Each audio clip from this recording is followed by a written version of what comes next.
வணக்கம். ஒரு ஸ்கூல்ல ஒரு நல்ல ஓடுற ஒரு மாணவன் இருந்தானா, அவன் அந்த ஸ்கூல்ல எப்பவுமே ஃபர்ஸ்ட் வருவானா ஓட்டப்பந்தயத்துல. அவன் ஸ்கூல்ல மட்டும் இல்லாம பக்கத்துல இருக்க ஸ்கூலு, அந்த ஏரியால இருக்க ஸ்கூல், இப்படி அடுத்தடுத்து முன்னேறிட்டே போனானா, இவனால இவங்க அப்பா அம்மாக்கு ரொம்ப பெருமையா இருந்ததா. அந்த ஊர் மக்களும் அவனை தலையில தூக்கி வச்சு கொண்டாடிட்டு இருந்தாங்களாம். ஆனா அந்த ஸ்கூல்ல இருந்த ஒரு டீச்சர் மட்டும் அவனை பாராட்டவே இல்லையா. அவனுக்கு அது ரொம்ப கஷ்டமா இருந்ததா. ஏன்னா அந்த டீச்சரை எல்லா ஸ்டூடெண்ட்ஸுக்குமே பிடிக்குமா. அவர்கிட்ட போய் கேக்குறானா, ஏன் சார் என்ன நீங்க பாராட்டவே மாட்டேங்கிறீங்க, நான் ஓட்டப்பந்தயம் ஓடுறதுல உங்களுக்கு இஷ்டம் இல்லையா அப்படின்னோடனே, அப்படியெல்லாம் இல்லப்பா, நான் ஒரு போட்டி வைக்கிறேன், அதுல ஜெயிச்சிட்டினா கண்டிப்பா உன்னை நான் பாராட்டுறேன் அப்படின்னு சொல்றாராம்.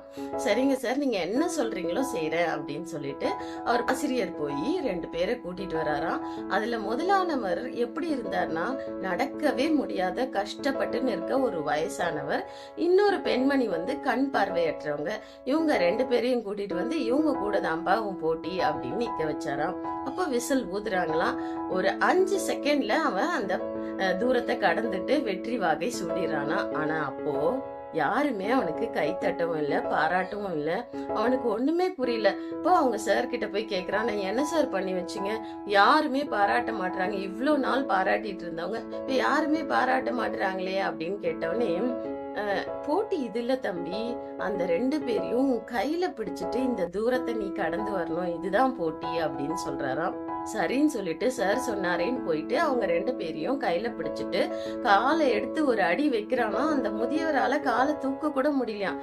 எப்படியோ கஷ்டப்பட்டு 5 செகண்ட்ல கடக்க வேண்டிய இடத்த 50 நிமிஷம் போராடி கடந்தானா. கடந்து வந்த பிறகு எல்லாரும் அப்படி ஒரு பாராட்டுதலை தெரிவிச்சாங்களாம். அப்போ அந்த சார் சொன்னாராம், ஓடிட்டே இருக்கிறது இல்லப்பா வாழ்க்கை, நீ மட்டும் ஓடி ஜெயிக்கிறது மட்டும் இல்ல வாழ்க்கை. நம்மள சேர்ந்தவங்களும், ஓட வாய்ப்பு கிடைக்காதவங்களும், ஓட முடியாதவங்களுக்கும் சேர்ந்து உதவி செஞ்சு ஜெயிக்கிறது தான் வாழ்க்கை.